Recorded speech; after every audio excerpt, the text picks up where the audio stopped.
And we're back. What's up, Nerfers? Welcome back to the nap. What's up? I'm sick. I'm gonna get that out of the way right off the bat. So if I sound a little different, that's gonna be why.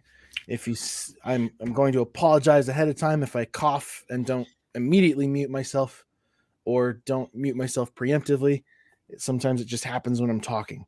So bear with me on that. But we've got a lot of stuff to talk about. We're already behind on a decent chunk of it. I know. We didn't want to delay any longer, but I've been sick for like the past 2 fucking weeks. It's been a nightmare. So we're just gonna dive on in here. We got a new season of Stranger Things. We've got another season of The Boys coming up, and I'm sure Josh will do a quick rundown on that. We've got some Star Wars goodness. Like we're eating good as television and movie fans right now. It's been a pretty good time so far to kick things off. Josh, how are you doing today? I am not sick, but I'm doing well. That's good. I didn't know what to wear, so I just threw on the good old, Mighty Ducks Conway jersey just for shits and giggles. I got to tell you one thing. I don't have enough time to watch all the shit that's dropped in the last 2-3 since Memorial Day.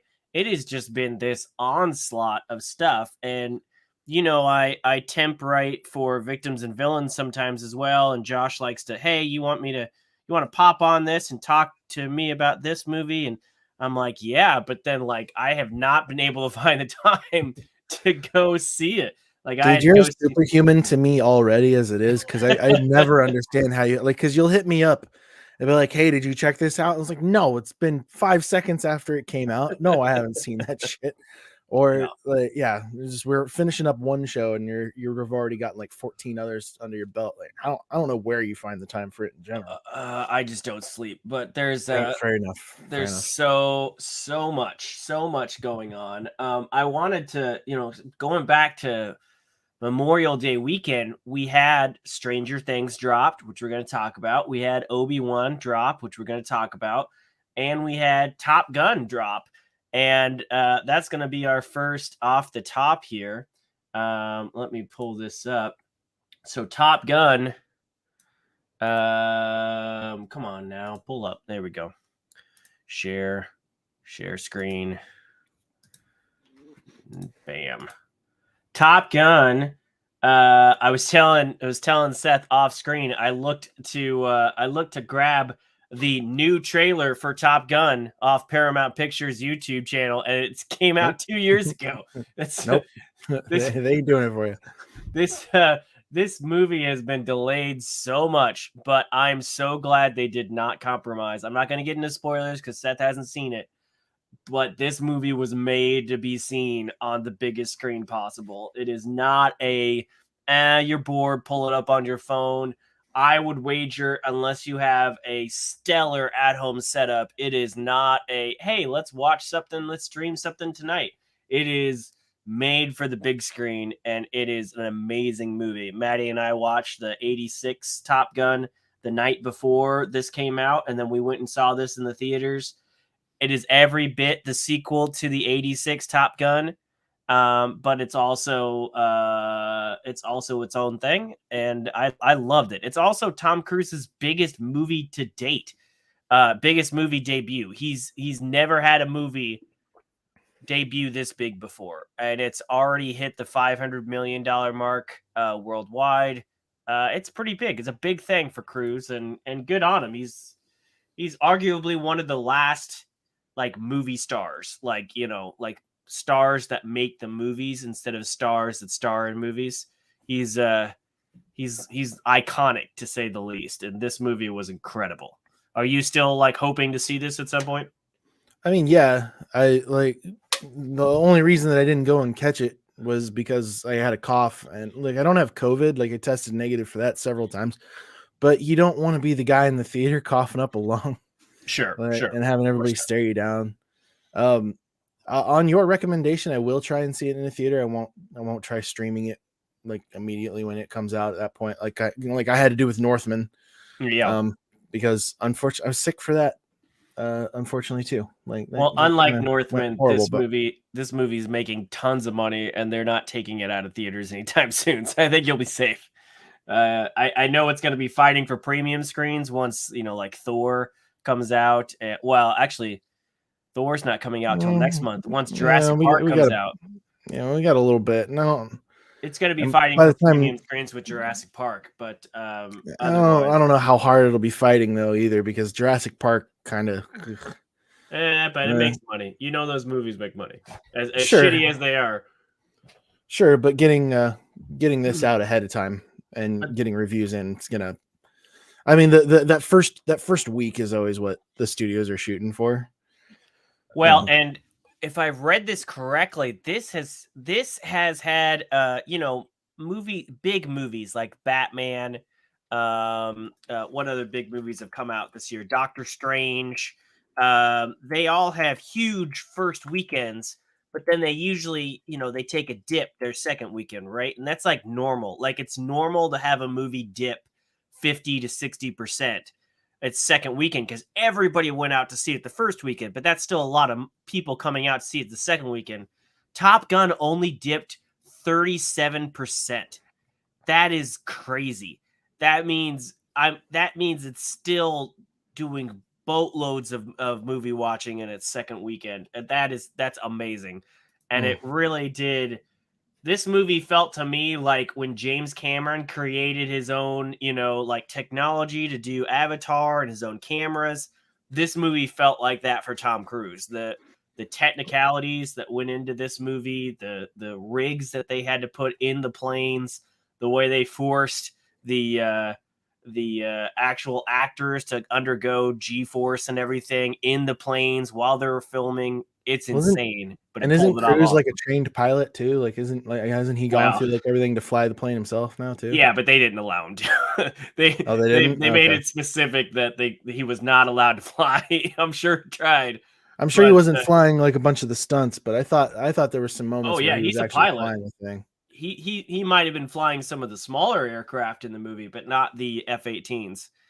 They made it clear that he would not fly the F-18s, and they had to pay something like $11,000 an hour to fly those Right. rigs. Well, yeah, there are millions of dollars for those damn things. But unlike the 86 movie where they use green screen and they use rear projection and stuff like this, they are actually flying up there. They have the cameras in the jets. When you see stuff like this is real. Except the only thing you don't see is the Navy pilot in the front seat doing the actual flying. So it's awesome. It was a great movie.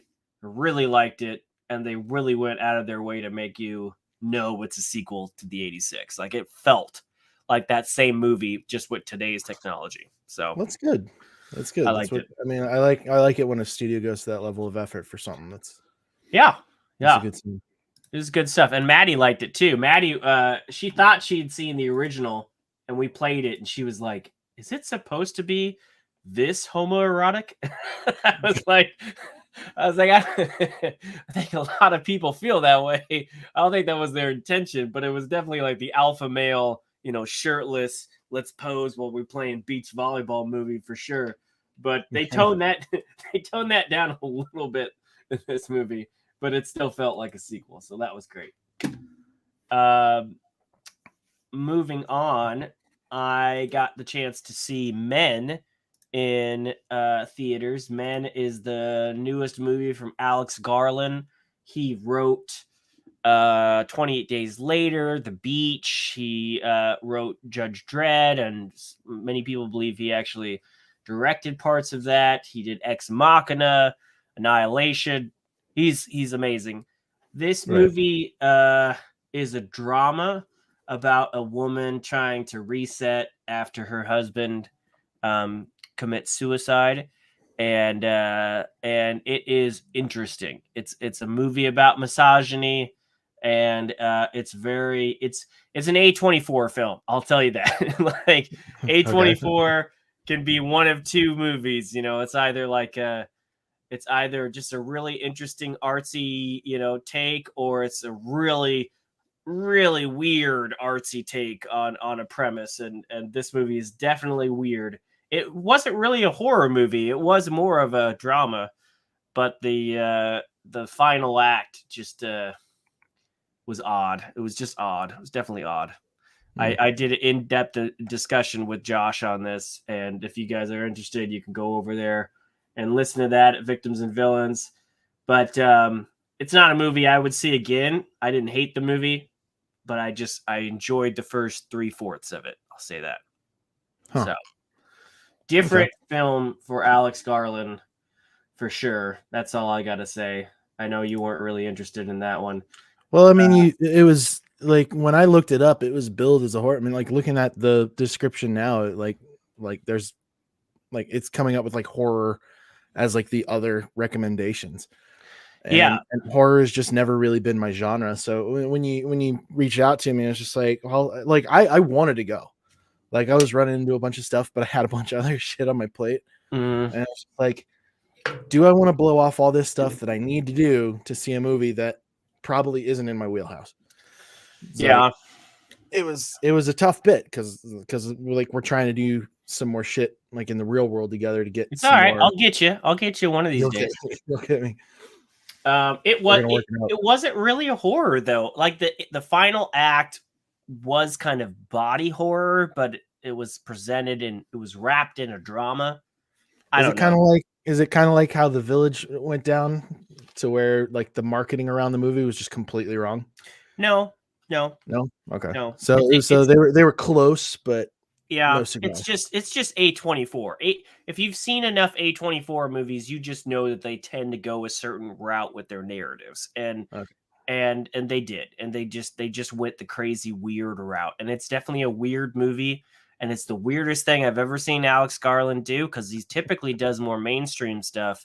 This was definitely like somebody was like, "Hey, would you make an A24 film?" And that's what he did. So, not my favorite of his films. It had an interesting premise, but yeah, that's just that. Other things that have come out recently, the new season of the Orville dropped, or at least started, and it's not being referred to as the Orville season 3. It is New Horizons. This is Hulu has picked it up, and they have put crazy money into this. They've only released one episode, and unless the premiere episode has all the money and the rest of them don't, this is a significant upgrade from previous seasons, which I think were on FX or Fox or something. I think the first season was on Fox. I can't remember if the second season was as well, but like I mean that was like Seth MacFarlane had all the connections that he needed through Family Guy with Fox. Mm-hmm. And who knows? Well, this show is still competing for best Star Trek show on TV right now, and that's a shame. And it's not a shame. I mean, as long as it's good content, but it's a shame that the actual Star Trek stuff. Now, granted, I haven't seen the newest Star Trek show, Strange New Worlds, but I mean, the marketing for this show, it's called New Horizons. I won't bring up the posters, but they mirrored the posters to look kind of similar to each other. So they're still kind of repping themselves as a parody of Star Trek, but it's not a parody. In fact, this first episode, there were no jokes. I mean, this episode was all drama, and it was great. It felt like Star Trek, and I loved it.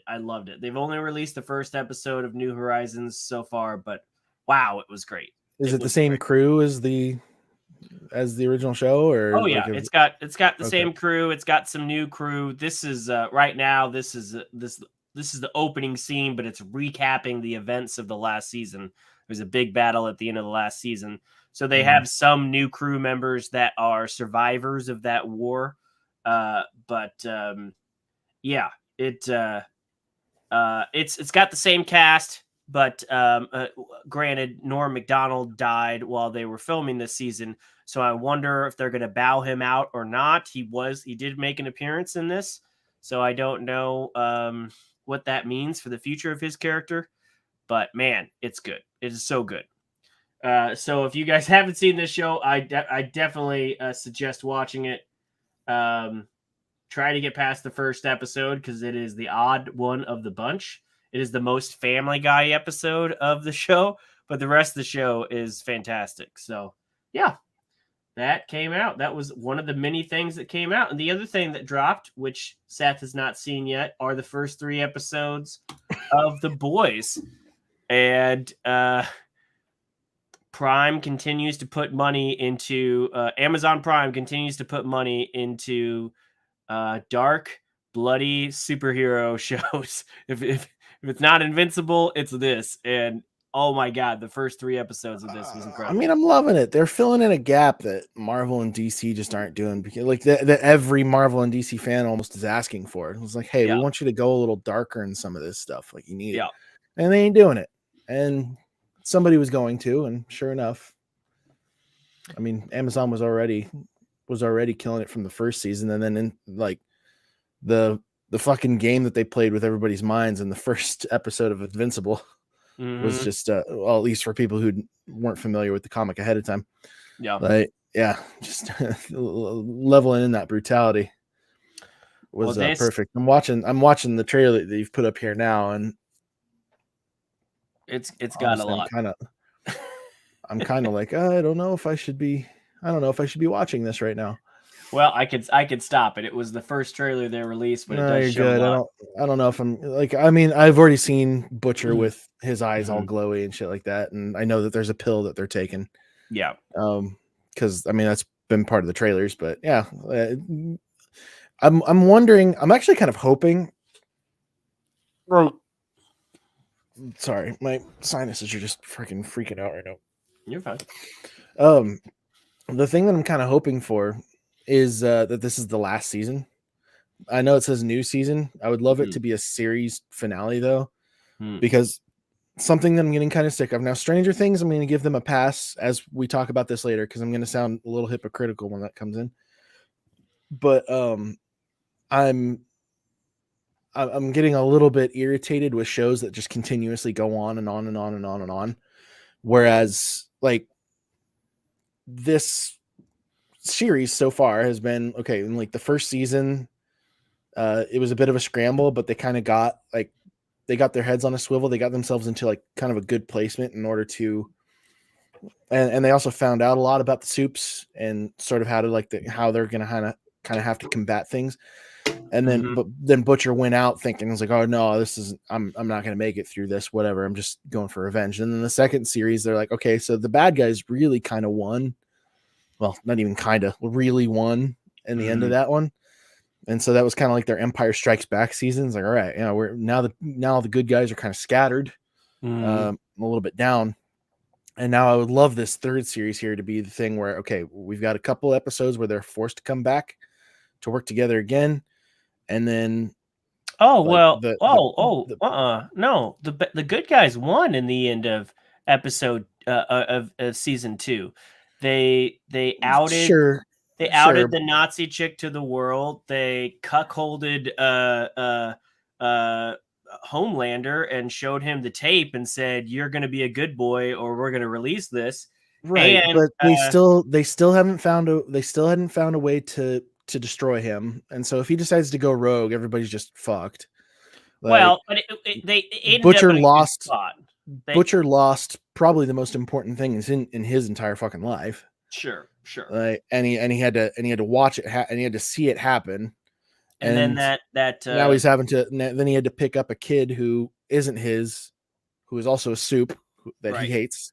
And the senator chick is making waves. She's making waves against superpowered people, but turns out she's got superpowers of her own. Right. I will say I don't know if this is going to be the final season, but it does pick up and go. I mean, I loved where we ended at the last season, especially how they were like, you're gonna be in line, Homelander, or else. And I was worried that maybe we were gonna have to wait a whole season for him to step out. We don't have to wait for shit. This show is full throttle from the first 10 minutes of the season. I mean, I think most people are talking about the first 10 minutes of the first episode than anything else because it gets crazy.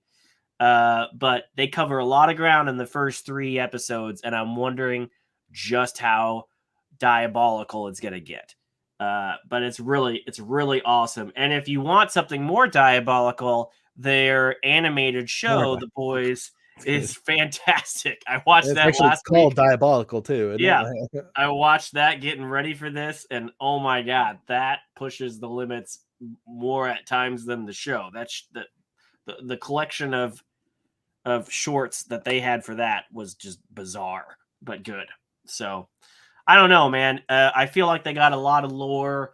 They're pushing a lot of buttons in this season. There's a lot of like winks and nods to Marvel and DC and kind of, flipping the bird and stuff like that. So there's a lot of fun stuff. If they keep it up with good story, I say keep it going. I But mean, yeah, that's the caveat, isn't it? It's like, all right, mhm, well, yeah, if you can keep it going and you can keep our interest up, yeah, then yeah, of course, why would I want to argue against that? But sometimes like I like things to end hmm, while they're on like a high sure, and be like, all right, we're done. Like right. The Office should have ended when Michael left. Hmm. Good to go. Okay, Because that's yeah. you're kind of on your decline at that point. And then Sure. they brought it back thinking it would be for fan service and didn't go. Parks and Rec was the same way. They added that extra season on. I was like, no, you ended in a good place. Like once you've Yeah. ended in a good place, you're good. Stranger Things, I'll We'll get discuss to that that. once We'll we get get to to that. that part of the story. But yes, there's like, sometimes I like to see a show kind of like reach tell the story that it needed to tell and Mhm. and tell it well and then be done with it instead of drawing it out 6-7 seasons or something like that. I think 3 is like a magic number for me, and I Mm. have yet to see it. And I have yet to see a show where after that third, sometimes fourth season, it doesn't start to drop off for me. Mm. Okay. Well, speaking of things that I believe should end or at least reboot hard, let's get into Halo, which we have not talked about since it We have ended. not talked about. Um, Yeah. man, were there some mixed reactions to this show? By the way, we're Uh, gonna start hard with spoilers. We'll have spoiler-free yeah, versions of other stuff, but this has been out long enough. Someone I put was this gonna at the say. bottom. When was the last episode? Like 3 weeks ago? It's 2 been weeks a ago? minute. It's been a minute. It's Yeah. been a little while. Um, so I don't know how well connected you were with the video game or like I've how. played the first 3. I've never finished past that. Okay. Um, I finished Reach. I've been playing it. I had been playing Infinite, but it was more for the multiplayer. The first 3 games were a big part of my gaming childhood, Mhm. Mhm. and I remember the first Halo like changing the fucking game, changing the landscape for video games. Um, so yeah, Halo was always the thing that me and my friends would get together for. I spent countless overnights just fucking staying up all night, guzzling caffeine, like the fucking Mountain Dew and Doritos like hype that came around Xbox and Microsoft around that fucking time. Like that Mhm. was like that peaked while me and my friends were playing Halo like nonstop, custom lobbies, burning through legendary campaigns, hunting down skulls. Like I was a Halo player. Mhm. And so when they announced the show, I was just like, okay, you got a pretty goddamn big universe. Sure. Show me another Spartan in the air in the era where there was still an abundance of them. Um, show me something about the UNMCs. Like don't get too political. Keep it about the war. I was like, yeah, sure. Let's see what goes on. I did not, however, expect them to take the concept of Halo and almost remake it. Like, because that's kind of what they did. Like they took the story of they took Master Chief's story and they kind of like turned it around a little bit. Well, not a little bit, quite a bit. There's a lot of new stuff. There was a lot of familiar stuff. And there was a lot that they shifted around that I wasn't super stoked about at first. And I remember in an episode where we had been discussing the show that I needed to disconnect my brain from, like, I needed to look at it from a different perspective, from somebody who hadn't seen Halo at all or didn't care to play video games at all and like really wanted to really wanted to hear a good story, versus the side of me that was like, all right, I've played these video games. I want to see what you've done with them. It's like, oh my God, that's not what happened in the video game. Like I needed to get rid of that mentality. It was really tough to do. Because like, again, there was a lot of familiar stuff in there. So yeah, it was a tough series to watch, and be completely open-minded about how things were going. There was a lot of really weird decisions, and I came out of the show kind of unsatisfied. I felt like they did. I felt like if there hadn't been an established history of Halo before, they probably would have done okay. Like this probably would have been a pretty decent show. If we had absolutely no knowledge of what had happened in the Halo world prior to this, if it hadn't been built off a video game, like if this had been like a completely original IP, they'd be like, okay, that's not bad. Like, I mean, we've seen, there's some stuff that we've seen before about like soldiers being indoctrinated, like basic like machines being like kind of like RoboCop. And I was like, all right, you were manufactured for this and nothing else. I really apologize, but we have to pause like our live stream real quick because I'm like, I need to take some more medicine because I'm fighting like a tickle in the throat. Like, okay. So can we hit the pause button on this real quick? Because I'm about to die. Yeah, sure. All right, we'll be back. All right, let's pause.